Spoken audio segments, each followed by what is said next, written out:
this is going to be doing a drop test with the iPhone 5 against the Samsung Galaxy S3 to see which phone is the most durable out of the two. We're doing 3 different drop tests, one from low height, which is about the waist, one from the mid height, which is about the chest, and one from high up here around your head, so if you were to drop it while you're on a phone call, for example. So we'll go ahead and start off with the iPhone 5. We're going to be dropping all of them face down, which is pretty much worst case scenario.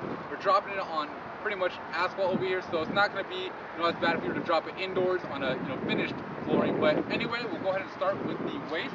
So 1, 2, 3, 3, 3. Alright, so here's the iPhone 5. It looked like it fared pretty well in this initial drop test. The screen's still working, and if you look around, not too much of noticeable damage, only along the left side. Basically right over here you can see the scuff marks along the left edge of the phone, but not too bad. Let's go ahead and do the mid-height drop test. Alright, so it fared pretty well on that low drop test. Let's do the mid drop test. So right from here, 1, 2, 3.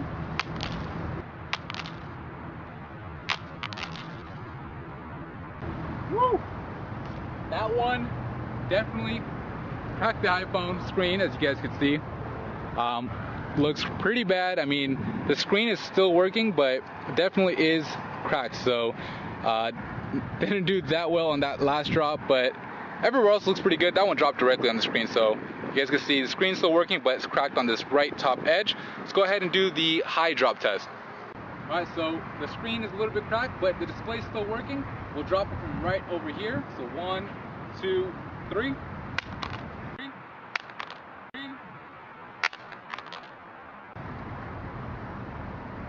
And we got some more damage now.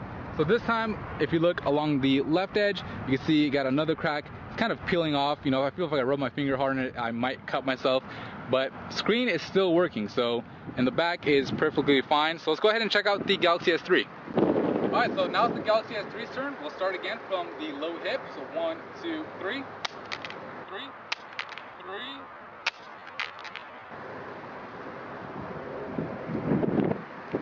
And you can see it doesn't look that bad, but I'm not sure if that's coming through on camera. There is a little crack through the display. You can see at the top left corner, or top right corner should I say. It's a little bit cracked, but everything still works. And you can see it's still working fine. Everywhere else on the phone is pretty much free of any damage. So we'll go ahead and do the mid drop test. Alright, so we have a little crack on the top right. Let's go ahead and see what happens when we drop it from here. 1, 2, 3. 3. 3. And that one landed flat dap on the screen, and you can see completely shattered. I'm not sure if the screen is working. Yeah, I can't get the display to turn on right now, so that one looks pretty bad. Not turning on. Pretty much at this point it's not usable.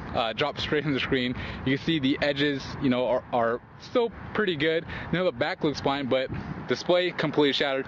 But just for the heck of it, let's go ahead and see what happens if we drop it from my head.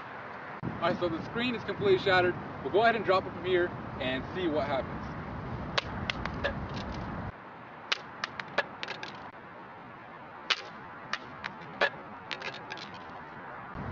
Alright, so the battery cover pops out, and just more of the same. We got the screen being even more shattered this time around.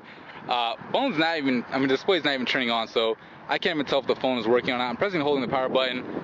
It's not responding. So obviously out of the two, if we actually look at the two phones, you can see that the Galaxy S3 did end up being the loser here. The iPhone 5 prevails because it's still working. I can still use it. Not that I really want my brand new iPhone to be cracked, but it's still working. If I needed to call somebody, I could get the job done. This guy's display is completely shot. It's out, and there's pretty much nothing we can do about it other than getting